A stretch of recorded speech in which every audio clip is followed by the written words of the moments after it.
This is Diggin in the Tapes. In this episode, we have a good one for you all. The original Car That Ate My Brain, featuring my good buddy Von Franco, and the story of the world's most famous hot rod. Check it out.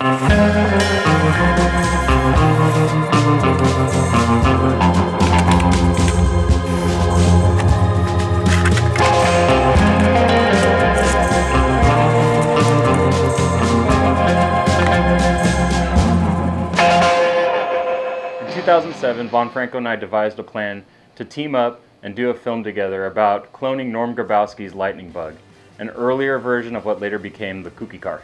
Von Franco originally cloned the Kookie version in the late 70s and was obsessed with the car, much like I am today with Tweedy Pie. He collected as much memorabilia, videos, and magazines he could find, and also became really close to Norm, touring the Kookie car all across America. When he decided to clone the Lighnin Bug version, it seemed like the perfect time to tell the story of one of the most famous and influential hot rods in the world, and so the Car That Ate My Brain was born. 15 years later, when I decided to clone the Bob Johnson version of Tweedy Pie, I was trying to come up with a title for the series, and the more I thought about it, I was doing the same thing Von Franco did all those years back, and coincidentally, Norm and Bob were close friends and often showed the two cars together. Bob was approached by the studios and contracted for the use of Tweedy Pie for a new series called 77 Sunset Strip. But once Bob heard that the actor would be driving the car, he decided not to do it and ended the contract with Norm's car waiting in the wings. With the experience of being in different movies and TV shows, Norm jumped on it and the rest is history. Since these two cars had the connection, I felt it made sense to continue the series, considering Tweedy Pie has been eating my brain for many, many years now. This is one of my favorite films we did, and it was always fun to work with my good buddy Von Franco. So let's get into it.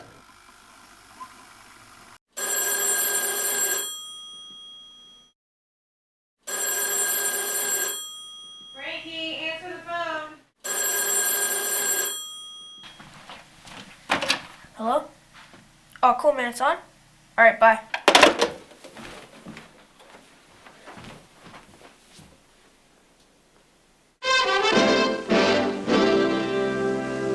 Oh, man, that car is so cool.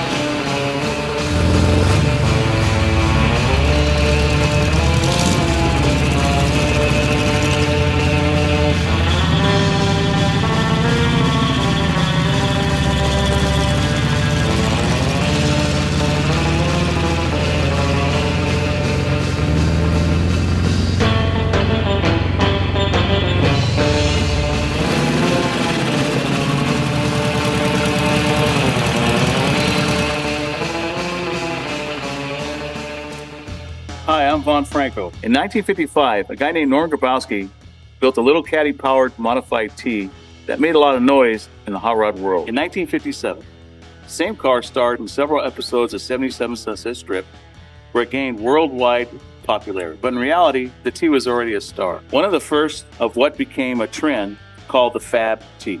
Lighnin Bug was an inspiration to me and a lot of young hot rodders. Norm had this idea to build a car, and he started off with a 1930 Model A coupe, which the body was pretty trashed, and ended up purchasing this 1922 T body, front section of a T, to use instead of the coupe body. Put everything on the chassis, and somehow Norm talked his folks into getting the motor out of their car, which was a 52 Cadillac, and he ended up with the motor for his hot rod. As you'll notice, the car was one of the first cars to ever use a 4-bar setup on the front end, which were 44 drag links.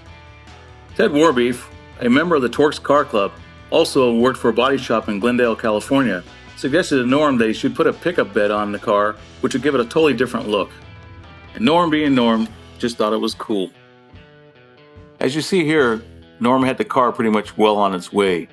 He's at the drag strips in San Fernando Valley. The car hasn't gone through its full changes yet because it still has the dropped axle instead of the V860 axle, and it's running rear fenders because back in those days, the weight differences, they made you put fenders on cars that weighed a certain amount. Shortly after the drag racing scene, Norm ended up changing the front axle to the V860 axle, taking the rear fenders off, and pretty much detailing the car to get ready for the Oakland Roadster Show. Norm, sporting his favorite drink, a Falstaff beer, and sporting his derby, was right in the scene at the time. Here's some rare footage of Norm's car at an unknown car show back in the 50s, showing off the color of the car and all the detail that he had done. Wow.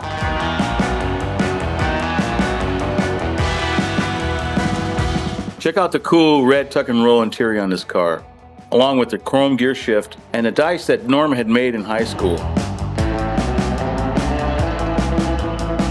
Here we see Norm holding up his show card sign, and Norm was all of the age of 19 at this time. Here Norm is in the early 50s at the San Fernando Valley drag strip. Car sporting a 371 blower on the Caddy motor really didn't perform as well as it could have. Norm wasn't one for letting his car sit for too long. He always took this car on the road. Here you see it going down Angeles Crest Highway.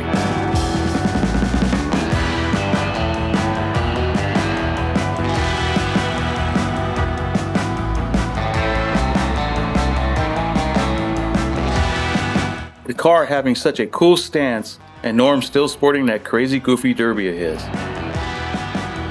Here you see Norm passing his mom and his dad in the old Cadillac that they had.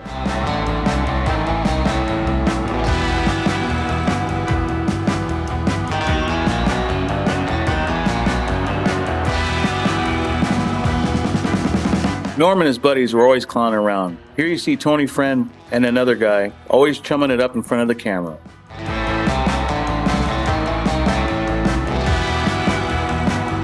Back then, the Derby was a must-have for all the cool hipsters. In October 1955, the car landed on the front cover of Hot Rod magazine. Also, you'll note the name of the car being called Lighnin Bug. They tagged the car Lighnin Bug for its quick speed on the drag strip and around the street. Here are some detailed shots of the motor back in the day. These were shots taken for the studios, but never landed in the books. On the front cover of Almquist magazine, a well-known parts distributor back in the 50s, they thought the car was so ahead of its time, so they featured it. One of my favorite shots of Norm sitting casually in his car with a great stance and profile of any hot rod back in the day. Good friend and hot rod historian Greg Sharp gave me this picture, which is a rare picture of the car and one of the only few that are in color. More interior shots of this car shows its unique gear shift, 3-spoke bell steering wheel, and early Stuart Warner wing gauges. Another great shot of this car stance is from the rear. You can see the short little exhaust that he has coming out the back, which were connected to the headers that were made by a local muffler shop. One of the great side view pictures of this car shows the shortness and the squattiness of this car, but yet how that motor looks so huge in it. These home movies show some unique cars in this picture along with Norm and his car.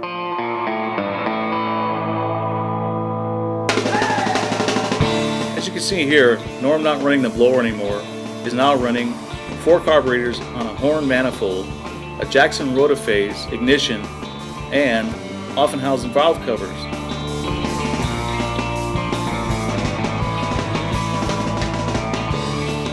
And Norm is going as far as changing the front grille to a wire mesh. With lightning fast takeoff, the car turned 102 1/4 mile.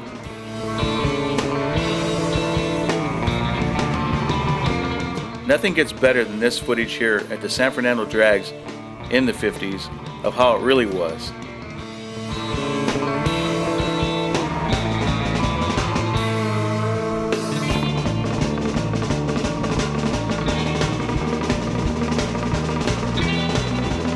The car again taking off, still not breaking his great time of 102 miles an hour and a quarter.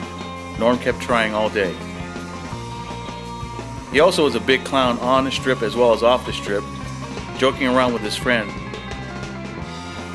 The car not only performed well on the strip, but also very well in front of a camera, as you'll see here in this clip from Mr. Cagle and the Babysitter.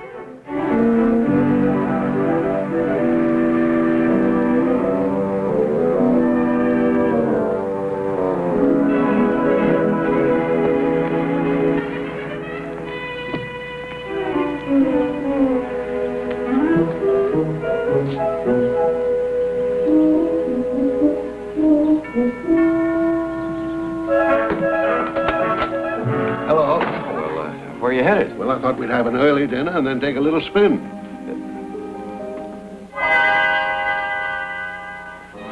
In that? Well, my grandson had a date, so he took the family car and left me his hot rod. Well, a thing like that could be dangerous. Not unless I'm tempted to get into a drag race. It was either that or break the date, and I wouldn't break a date with your mother if I had to come on a pogo stick. You know, I believe you wouldn't. That's right. Madam, your chariot awaits.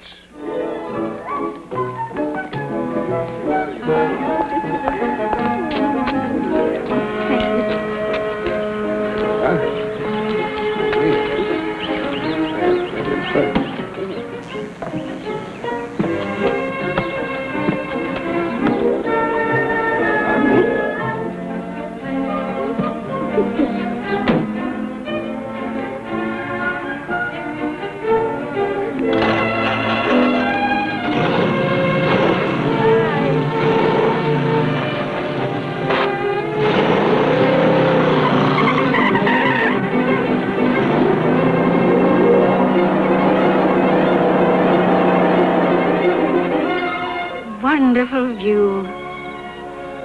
Wonderful night. Wonderful girl. You know, Chris, I can't say that you make me feel young again. Because I never really felt old. All right, kids, break it up. Break what up? Hey, you ain't kids. You're darn tootin' we ain't kids. Well, I gotta admit, this is the first time I run across something like this. Officer, if you got any charge to make against us, make it. Otherwise, stop annoying us. Ain't you ashamed? A nice old lady like you, out here with this Casanova. How dare. Old lady, say I. Nobody can call my girl an old lady. That's right, lover boy. Don't lose your temper. Because I just lost mine. I'm gonna run you in. It's time somebody taught you hot rodders a lesson. All right, start her up. Now I've seen everything.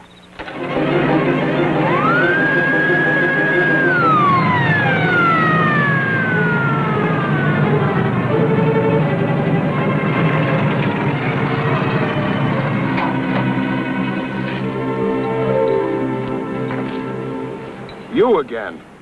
Now listen, we weren't parked. We're just driving along the road. So I see, in a stolen car. What do you mean? I didn't steal this car? Oh, no, you just borrowed it for a little while. Well, as a matter of fact, I did. Sure. You hot rodders, anything for a thrill. I tell you, you're making a mistake. Now look, we got a report on a stolen car. This is it. Now, are you gonna come along peacefully, or do I radio for help? Okay, lover boy. Follow me. As you'll notice in this shot, the car is starting to get its weird stance of the rake. Norman start changing the wheels from 16-inch to 15-inch, and soon will change those headers. Here he is talking with the producer and going over the scene with Mr. Coburn and the crew. At this stage, Norm was ready to change his car. The black paint was wearing pretty much, and the studio wanted the car more and more. The car being painted almost a candy blue, which actually was 56 Dodge Royal Blue. The exhaust changed and top added gave the car even a more wicked look.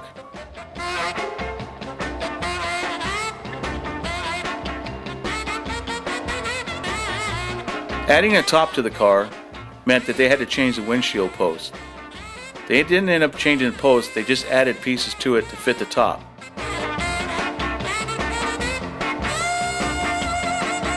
These shots are to show the producer how the car would look on film.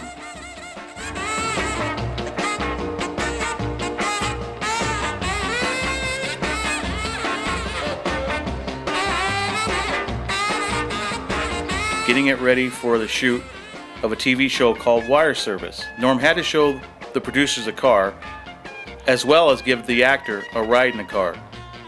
The car had already been in one wreck before, and Norm was pretty fed up with having actors drive his car, so decided to tell them that he'll put a top on the car, but he'd do all the driving in the scene.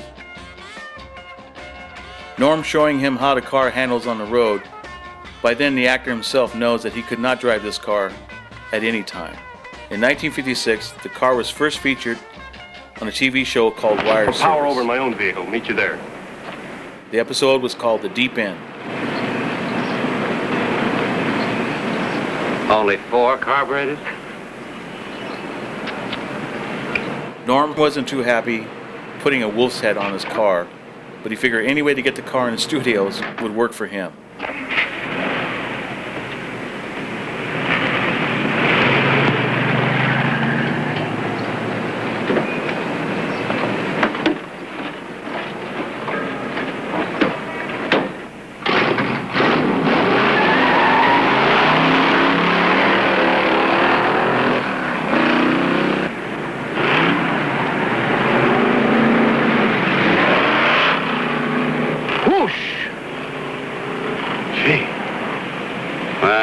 Kids are usually good drivers.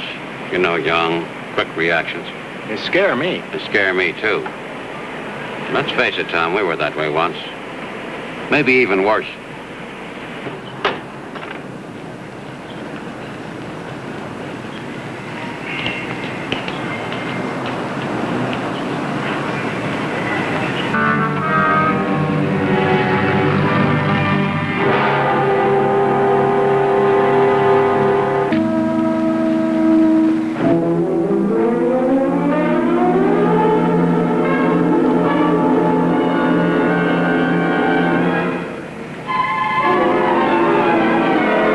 Sure what Johnny was up to, but I knew I had to stay with him.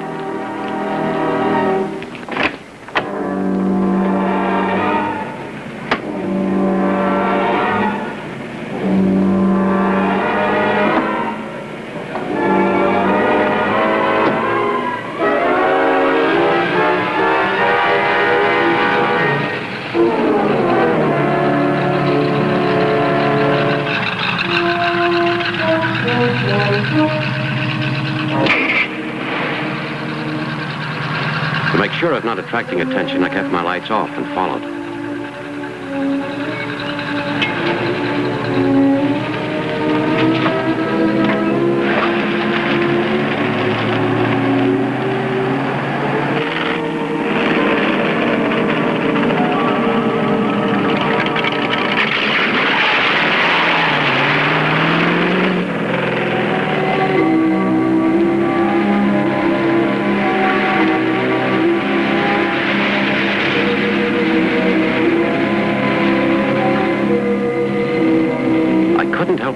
Johnny drove that hot rod around the city streets like a predatory animal on the prowl in the jungle. Show you Hollywood magic. You can see Norm's face clearly in this shot.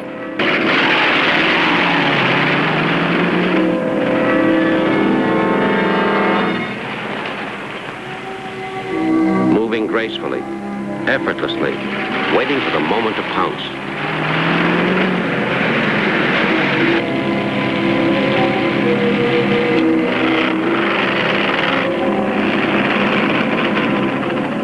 Suddenly, he seemed to sense he was being followed. He gunned those 4 carburetors, and in a matter of seconds, he lost me.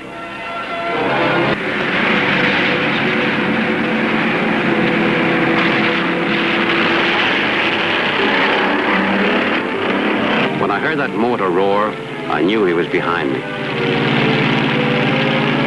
One thing I was sure of. I had to get back where there were lights and people.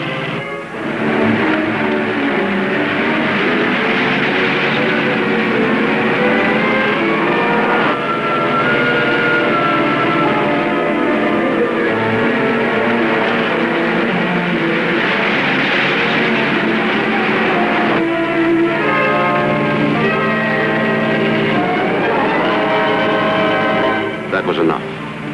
Now it was time to go to the police. But how? I didn't have the vaguest idea of where I was.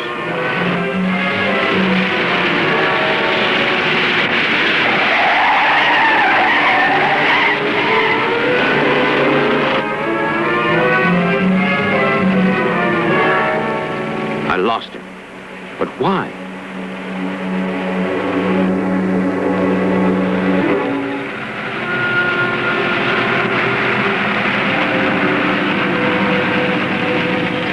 When I turned the corner, the answer was right there in front of me.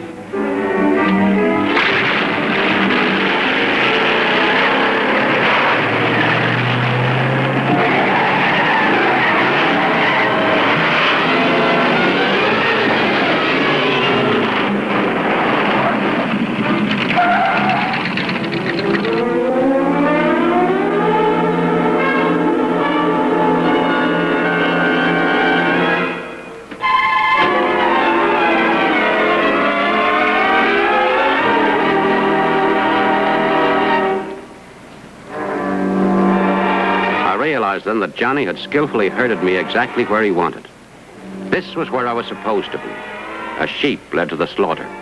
With Norm now making money from the studios off the car, Norm decided to do the windshield right and a couple other things on the car to show its appearance off and make it a fine, detailed car. Swing low, sweet Cadillac, come and carry me home. Swing low, sweet Cadillac, come and carry me home. Norm's still not satisfied with the car look. He's bringing the car back, as you see here, from Dean Jeffrey's shop off of Cahuenga Avenue. Imagine seeing a car like this back in its day with flames, skull gear shift, and just all this chrome. You can imagine when the looks of people had given that car.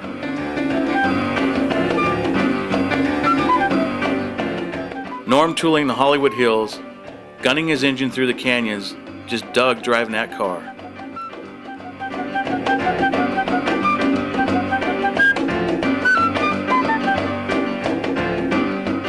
Of course, Norm acting as always, never was too shy to act up in front of the camera, even pretending to smoke, which Norm never did.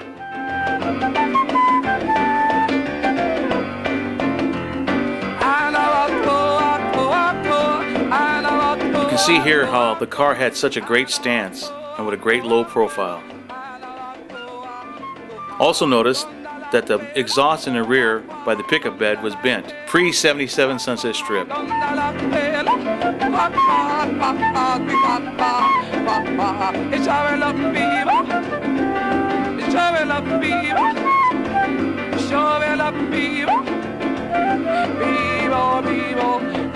Norm never really drove the car with shoes on, always in his socks and always acting up in front of the camera. Take me to Jamaica, where the rum I come from, where the rum come from. As you see here, Norm and his friends are outside of a body shop and he's showing off the new flame job he just got. 1956 Coachman Show. Norm polishing up his car in the hopes of winning a trophy at this one.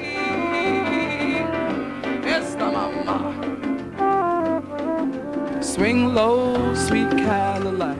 It don't get any better than this picture. A buff Norm, barefoot, and the trophy. Sweet Cadillac, come in. Norm and a friend of his, with camera in hand, decide to take the car on the back roads of Sunland, California. Taking the car down the back roads of Sunland, where he knew he can open the car up and show his friend that the car would do over 100 miles an hour.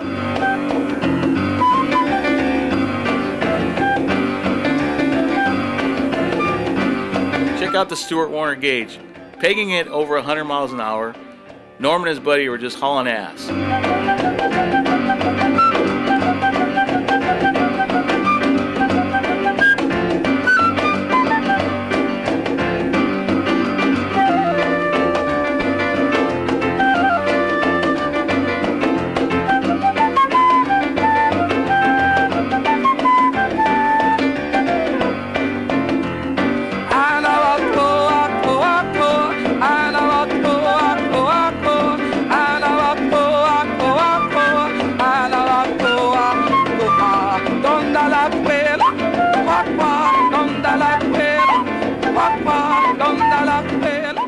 Norm lounging around in this house in Sunland.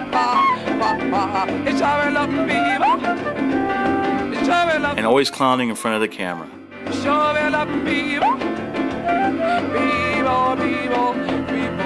Well, I'll take me to Jamaica. Take me to Jamaica. Take me to Jamaica. Where the rum I come from. Where the rum come from. Well, like a mambo. Norm, not hesitating to give a pretty girl a ride in his car, comes gunning around the corner in his neighborhood while his friend's sister holding on for dear life. Swing low, sweet Cadillac. The car sitting outside of Norm's house, where you can see that dirt road in the background where Norm was always taking the car up that road for a test drive. Many of the neighbors never really complained because of Norm's popularity in the movies. John LaBelle, Norm Grabowski, and a friend admiring the car back in the day. This was taken at the chicken ranch, where Norm's family raised chickens and sold eggs. Norm told me once that his mom asked him to make a delivery, so all he had was a Kookie car. Can you imagine that coming up in your driveway? Note the crazy roadster alongside the Kookie car, which was a good friend of Norm's and also a well-known hot rod from back in the 50s. The car at a local car show, but still don't understand why there's a custom plate on the car. Norm never belonged to a car club called the Customs. The unique rake and stance of this car still blows me away.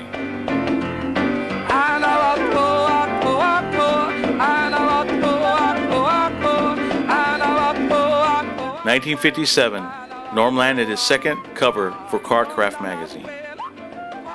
Shortly after that, the studios picked Norm's car up for another TV show called Peter Gunn. The directors wanted Norm to get crazy in this scene.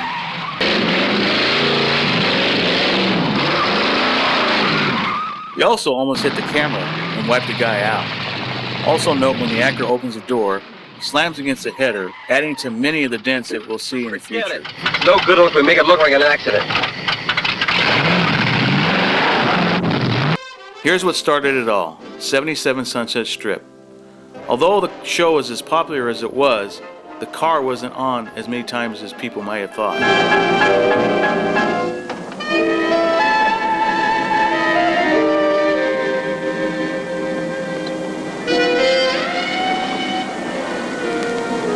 Keep a close eye on the horses, Dad.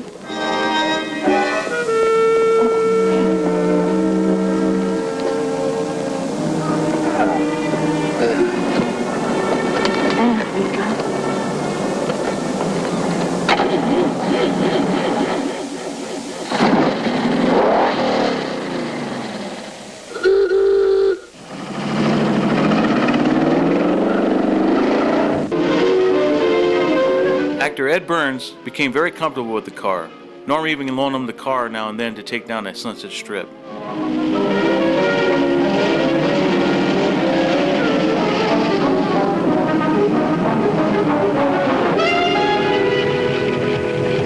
Hey, you cats see a stray dog around this neighborhood? What brand? French poodle, all gray. Any reward? Just call Dino's. How much? $5. Pay me the poem, man. Okay, where's the dog? Not dog, dogs. A French poodle and a terrier. They passed about 10 minutes ago heading that away. You think that's $5 worth, Junior? No. But you did, Dad.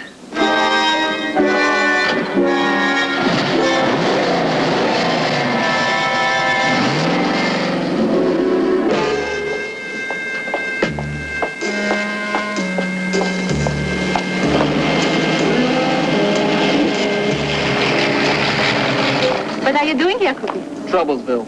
Charmaine Chalet showed up at Dino's and I lost a dog. You haven't seen a gray poodle running around loose, have you? No, I haven't. Well, keep your eyes open and spread the word. Sure, Cookie.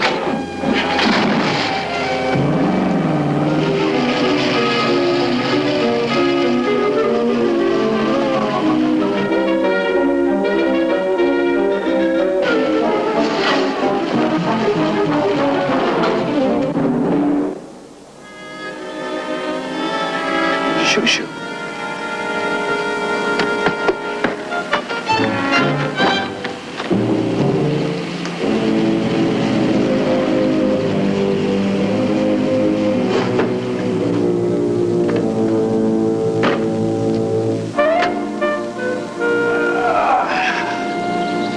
Frenchie, you don't know what I've been through. Come on, we're going home.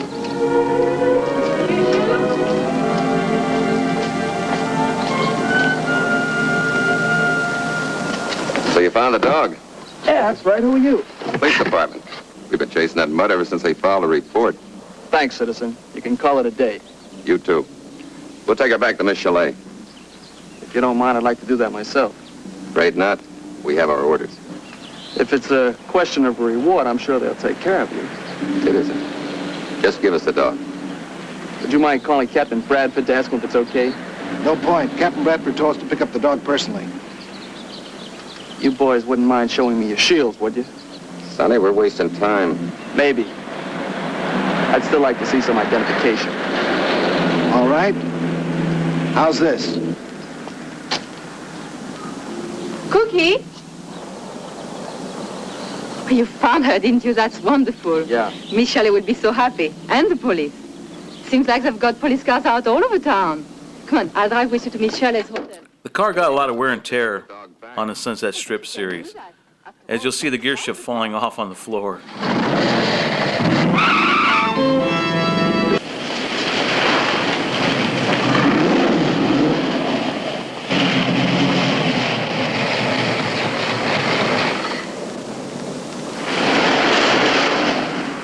Who are they, Cookie? Beats me. They said they were cops. They were following you earlier. Doesn't add. Guns, muscles.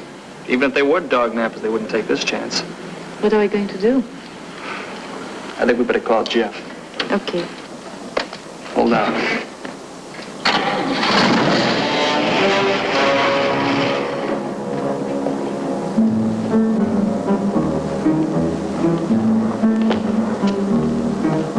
We better get back there.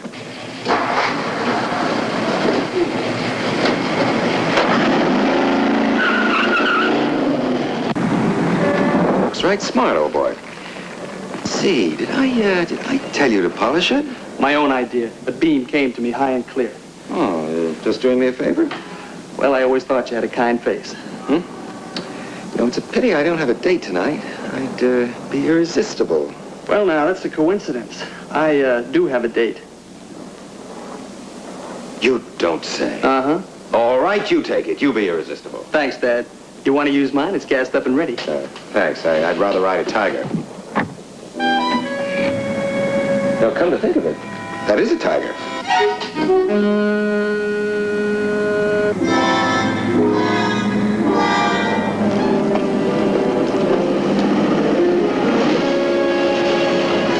If you see that guy, let me know, will you?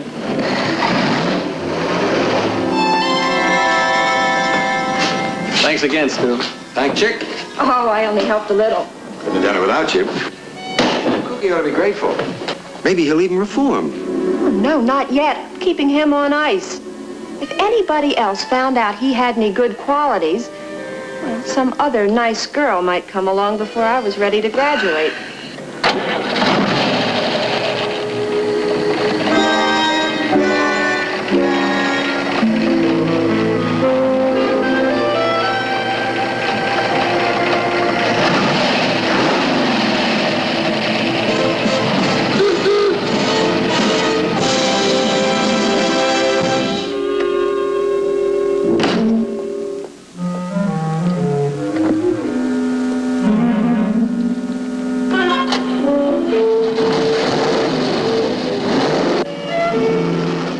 As Ed Burns backs up, note the chatter in the clutch and the shaking of the car. Clutch being worn out and a ding on the door. The car is really starting to show its battle wounds.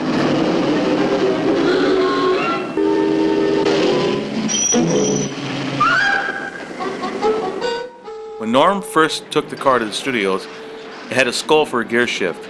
Producers didn't really think that was very cool at the time. Norm came up with this goofy-looking taboo gear shift knob. Back is still sore from the other day.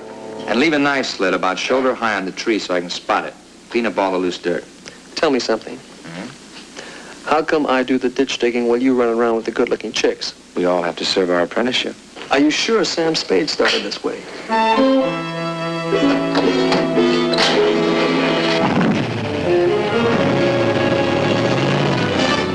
77 Sunset Strip gained a lot of popularity, releasing such things as comic books, board games, and other memorabilia. Ed Burns was getting so popular, he ended up on almost every kind of magazine you could think of. Especially this one here, Dig, which was actually a very cool magazine for the hipsters of the day. And you weren't cool until you had a Kookie comb, which was actually made in my hometown, San Jose, California. Brill Cream came out with a book of how to talk like Kookie Burns. Can you imagine that, man? This record I've had since I was a kid, believe it or not, is a novelty record of Sunset Strip bought at a local 5 and dime store. It seemed that everyone wanted the car for their magazine. Ed and Connie Stevens, which made the popular song Kookie Kookie Lend Me Your Comb, became a perfect duo. Here the car is seen on the cover of Rod's magazine. Along with the fame of the car, Norm was always seen driving it as much as he could when it wasn't on the set. Here he's at a local car show in LA with a lucky girl by his side. Ed was always seen posing in front of the car. If there was ever a picture of the car, there was always a picture of Ed as well. All the way from hot rod magazines to show car programs, the car and Ed Burns were one of a kind. The car did many appearances at car shows, always placing or even winning many trophies. The car went through many changes, from regular street tires to slicks in the rear. The car also went through changes on the front grille, on the pinstriping, which actually got rubbed off a few times. The car had been cleaned so many times, Jeffries had to stripe the car many times over and over again. This picture is the car at a Long Beach car show. Notice a big dent on the side of the door from all the actors through the time opening the door, letting it hit the header. The shots to me that are rare are ones like this. Norm and his uncle and his nephew in front of his house back in Sunland. After the 77 Sunset Strip series, the car was pretty well beat up, and Norm wasn't really thinking the car was worth very much. A guy named Jim Skazakis, who was good friends with George Barris, purchased the car from Norm for right around $3,800. Skazakis felt that by his way of changing the car by adding chrome reverse wheels and freshening the paint would gain him popularity. He also had the car lettered Kookie's car so people would understand where the car came from. And alongside the car, a giant cardboard cutout of Ed Burns himself. Not being satisfied with the car, Skazakis wanted to change the car's appearance totally. The whole scene changes. His idea was changing the car to a whole different color and interior change. He took the car to Larry Watson, who painted it pearl white and red flames. The car here is still basically the same, but starting to change with a different appearance. His final thing was to change the car completely. As you see here, twin blowers, dual slicks, dual headrests, dual headlights. Because he was good friends with George Barris, George had just finished doing the Munsters coach and the Dragula. Rumor had it that this was going to become Lily Munster's car of the Munsters for the show car circuit. Well, it never made it. Skazakis still owns it today in this condition, and I guess that's the way it's always going to be. After watching 77 Sunset Strip, I became a little obsessed about the car. I tried tracking it down to see if it was for sale, and it wasn't. So I decided to clone the car in 1975 and started collecting parts. This is what I had to start with. A blue grill shell that was given to me by a good friend of mine, Mo Miller of Valley Custom in San Jose, California. I also collected other parts like the V8 60 axle, the Arrow headlights, and the chrome backing plates from various swap meets. By now, we have found a body, a rear end, and some other parts to make the car pretty much complete as a rolling chassis. I realized I was on the right track after seeing the car on all four wheels at this stance. I also knew that it had a long way to go. Well, who wouldn't be happy at this point, being able to push your dream outside and standing next to it in the hopes of being able to drive it along 77 Sunset Strip. I finally got the car to a point where I was really being happy with it. I primered it blue, airbrushed the flames on it, and told Norm Grabowski that the car was at this stage, where actually I had him fly in and take a look at the car. Still needing a lot more work, I realized the car was coming closer to what I wanted. If it wasn't for the help of Butch Latier for doing the engine, and Kirby Kindle doing the upholstery, and others helping me get the car this far, I don't think my dream would have come true. Finally getting paint on the car, I was really happy the way it came out. 1956 Dodge Royal Blue just kind of made it pop out in the sun. The upholstery also just brought the colors out even more. Now I'm getting really jazzed. The car up in all fours, the grille on, it's painted, some of the upholstery's in, and I'm getting ready for chrome. Man, who wouldn't be happy right now? Well, this time it's at stage 2 of tearing the car apart and putting it back together. It now has full paint, flames, pinstriped, and all that's left is a windshield and the chrome. And I had to take it all apart again. I thought I'd get a little artsy and do pictures in black and white to see how close I was getting to the real car. A good friend of mine, Mike Nakashima, came over and we decided to get the headers done. It took a long time to do, but it was well worth it in the end. From there it all goes to the chrome shop, and then after that, it's time to fire this baby up.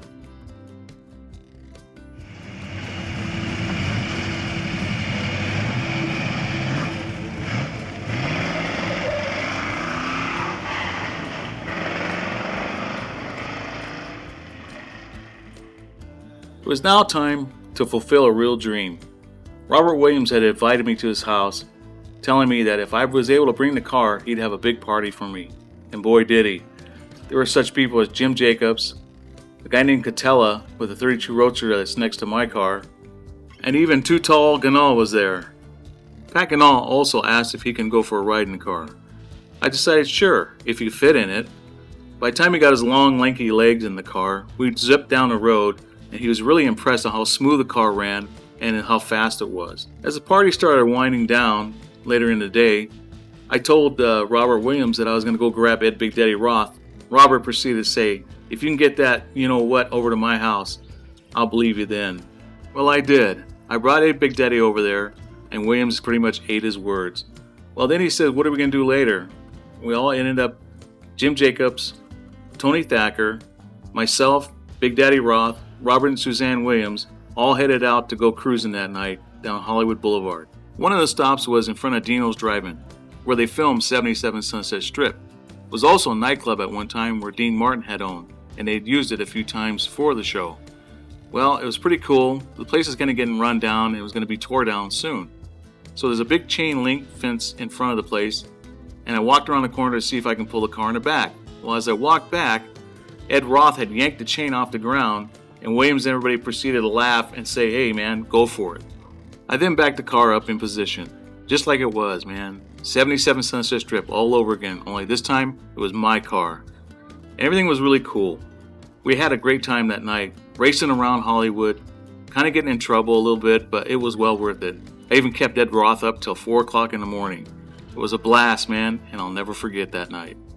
The car started getting a lot of notoriety, in magazine, books, and even on TV. I got a call one day from Pat Ganal of Rod and Custom magazine. He wanted 2 cars for the front cover. He had chosen my car and John DiAgostino's, and also shot us in front of Roy's Drive-In, which is very well known drive-in in the Bay Area. It was a great time in my life. I had my dream come true. On the front cover of a major magazine, life was good, man. Well, here it is, the only guy that drove my car other than myself. This is the first time Norm got behind the wheel, drove it around the block, and when he came back, the guy actually had tears in his eyes. I don't know if it's because he was overweight and the car was too small, or if he's just happy, but it was a great time for both of us. After that, we decided to take the car on the road and do as many car shows together as we could. It was almost like living the dream back for both of us. For him, doing it all over again so many years later, and for me, doing it for the first time in my life, with a guy that I just became really good friends with, my buddy, Normie. Here's what Norm and I do best, sitting in a hot rod eating hamburgers. It's almost reminiscent of the 1957 Life magazine shoot at Bob's Big Boy in Toluca Lake, California. There's a well-known drive-in in San Jose, California called the 5 Spot. It was getting ready to be closed down or maybe even renovated. I still don't know to this day. But I decided to get Norm and a bunch of my friends in their cars to try and recreate something that I remember as a kid, and something that I didn't think would ever come true. Norm Grabowski in my car at an old drive-in and a bunch of hot rod friends, just having a great time.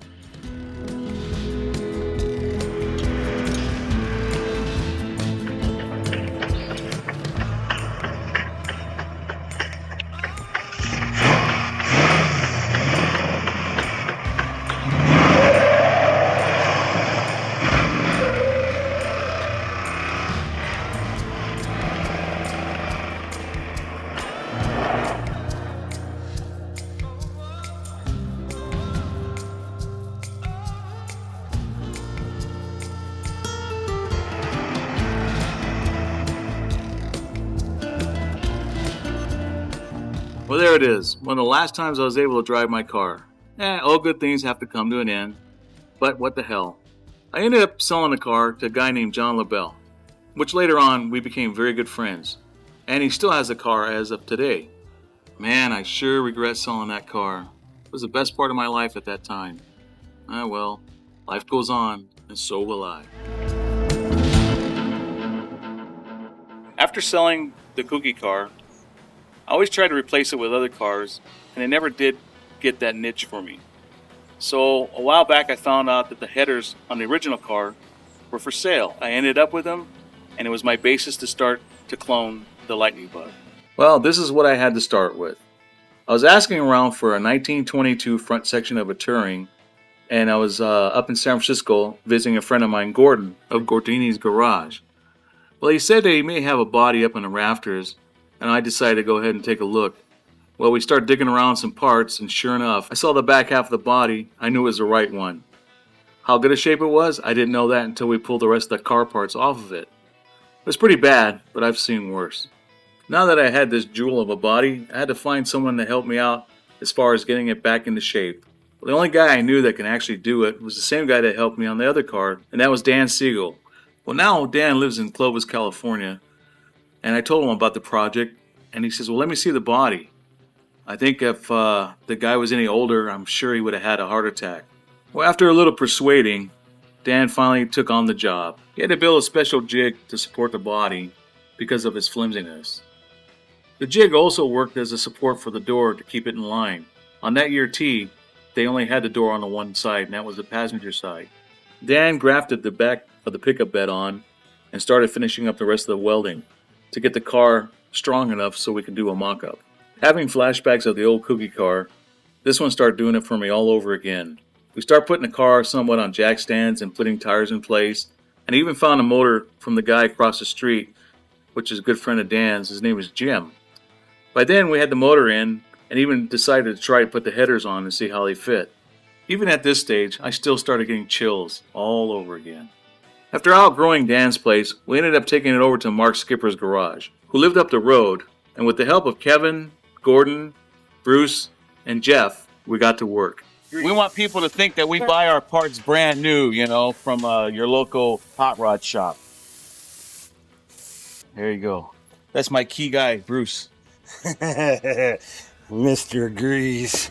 Oh.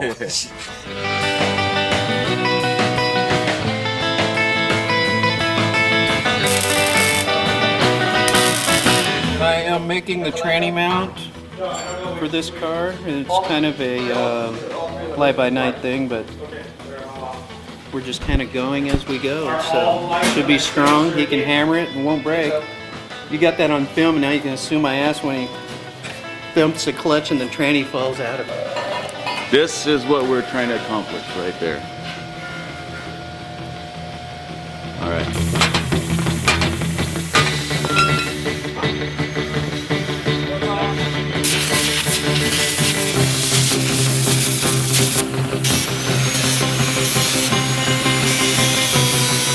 Norm Grabowski drank all my beer. That's a better one. That's more true to fact. Can you see my double glasses? See? Because they don't make these cheap ones bifocal. Because I'm sick, demented, and I'm obsessed with this car. Oops, I can't say Okay.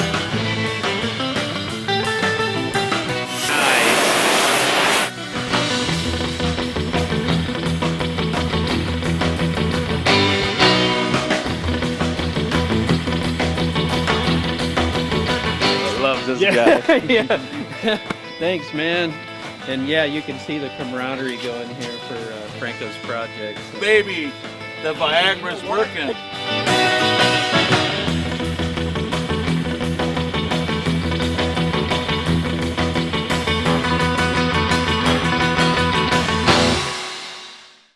Well, now the car is back at my place in Riverside, California, where it's going to get ready for paint and final completion to make my deadline.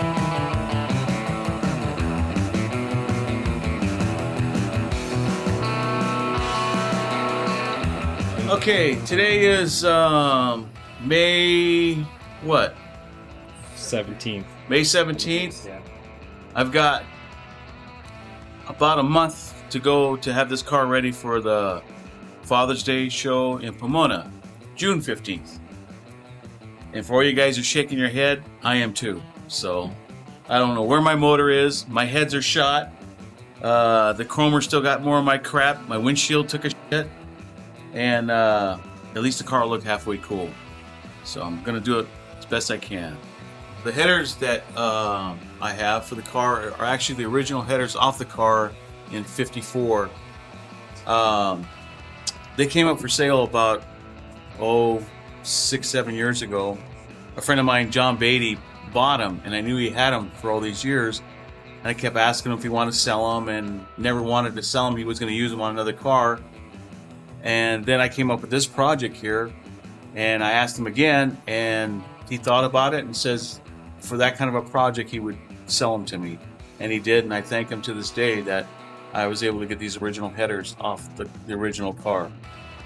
Yeah, it was basically like my ruler to actually go off the car. And we actually found out that one of the headers were actually bent, so we had to bend it back up. And you're talking 1954 chrome, 54, welding, and that. And it's stronger than shit. It's really good. This is a 331 blower on an early Craig blower manifold for a Cadillac that's on loan from Squeak Bell, which I owe my life for. And eventually it'll be on the car. I have to make an adapter plate for the blower to fit, a snout, and rebuild this carburetor because the other carburetor is not the right one. So once I get all that done, I'll put it on the car. And my good buddy Dave Martinez from Indianapolis, right? Illinois? Yeah. Indiana. Yeah. Someplace back east where all those hobos live. Is doing the upholstery. Old school hardcore with his little machine that barely made it here. And in a hot, how hot is it today? About 90. And working his ass off in black. How hardcore is that? Kind of looks like crap right now, but once you get it put on the panel, and it kind of straightens itself out. What you're trying to reproduce, what was there originally, so I'm going off the pictures. And I want to do exactly what's there. I'm looking at every wrinkle, the way things are finished, down to the size of pleats, down to the diamonds that are on the floor. I spent an hour and a half last night beating my head in trying to match this to what was on the floor originally, and walked away from it for about an hour, came back after having dinner, sat down, bench, and did all that immediately. So me and Franco discussed that as far as our differences, him being an artist, I'm an artist doing upholstery work. So kind of the same thing. This is what you start with, Yes. bolt. An average, what is it, grade 8? Grade 8 bolt. Grade 8. And we're going to make it look like chrome. That's what you do. Stainless steel stick. On your buffer. Some of you guys already know their shit. Observe.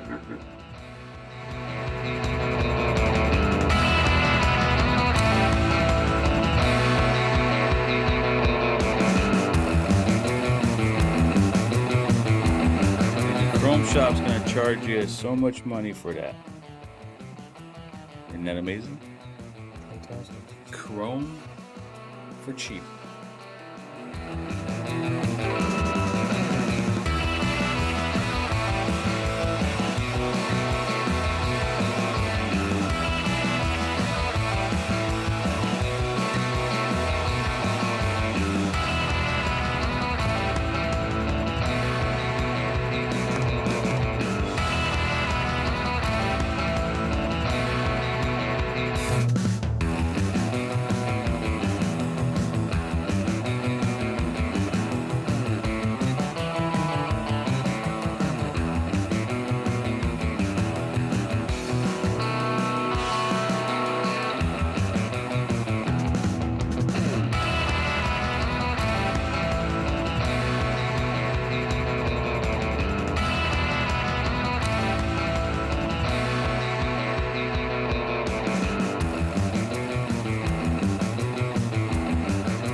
Well, here's a face only a mother could love. It's Norm in all his glory, and all my glory, the car that finally made it to the Roadster Show. We made it there on Sunday after working all night long and all day long. I'd like to thank all the guys from the LA Roadster Show, guys like Jeff Tan, Doyle Gamble, and the rest of the crew, for letting us in. For their rule is, if your car's not running, they're not going to let you in, and they let me in.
there you have it, all in a nutshell.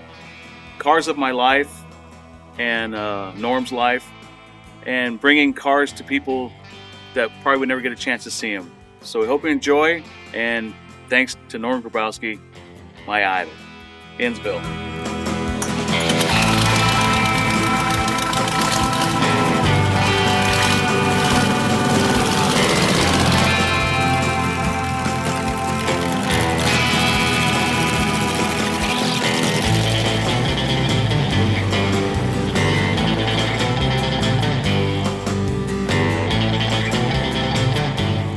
Hey, I'm gonna make you a deal you country refuse.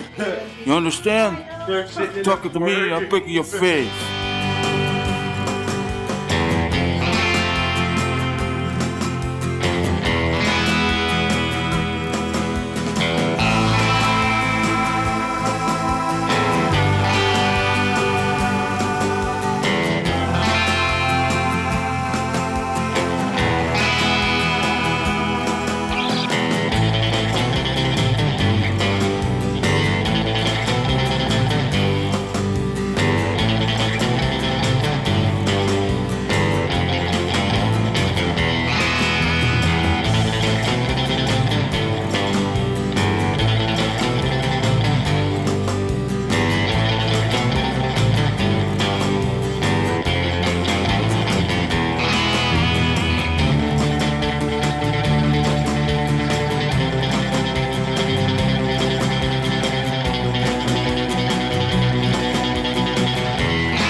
The Kookie car, one of my all-time favorites, and working on this project with Von Franco was definitely a highlight of my career, and still to this day, one of the top films I've ever made. If you haven't been watching the latest episodes of Car That Ate My Brain, you're missing out. Go check out my playlist for all the full episodes. If you dig this series or any others on the channel, make sure to like, subscribe, let us know what you think about Diggin' in the Tapes or your favorite previous Mad Fabricator Society in the comments below. Thanks for watching. See you on the next one.